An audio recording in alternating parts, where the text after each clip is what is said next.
सायलीने प्रियाला विष प्यायला दिलं। नमस्कार मंडळी, ठरलं तर मग मालिकेच्या पुढील भागात आपल्याला पाहायला मिळतंय की प्रिया हॉस्पिटलमध्ये बेडवरती बसलेली असते। तेवढ्यात नर्स तिथे येते आणि तिला काहीतरी प्यायला देते। तेवढ्यात आपल्याला पाहायला मिळतंय की त्या अगोदर आपल्या चॅनलला आता सबस्क्राईब करा आणि नोटिफिकेशन बेल ऑन करा। सायली आणि अर्जुन तिथे येतात। त्यानंतर ते नर्सला म्हणतात की आम्ही जे प्यायला दिलं होतं ते हिने पेलं का? तेवढ्यात ती नर्स म्हणते की आताच त्यांनी ग्लास रिकामा केलाय।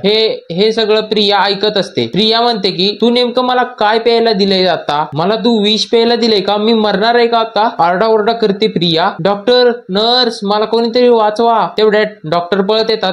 प्रिया त्यांना म्हणते की हिने मला विष प्यायला दिले, मला लवकर मिठाचं पाणी द्या, मला औषध द्या लवकर, अश्विन अरे मला वाचव। तेवढ्यात सायली तिला धरते आणि म्हणते आपल्या जीवावर कोणी उठल्यावर कसं वाटतं कळलं ना प्रिया? आता मला सांग, तू मुद्दाम प्रतिमा आत्यांना चुकीच्या गोळ्या देत होतीस ना? त्यांचा मेंदू चालेनासा व्हावा असं तुला वाटत होतं ना? आता मला फक्त एका प्रश्नाचं उत्तर दे प्रिया, तू प्रतिमा आत्यांना नेमकं चुकीच्या गोळ्या का देत होती? त्यांची स्मृती परत न येण्यामागे तुझा काय फायदा आहे? हे ऐकून प्रिया तर खूपच टेन्शन मध्ये आलेली असते। आता पुढे नेमकं काय होईल तुम्हाला जर माहित असेल तर कमेंट बॉक्स मध्ये नक्की सांगा।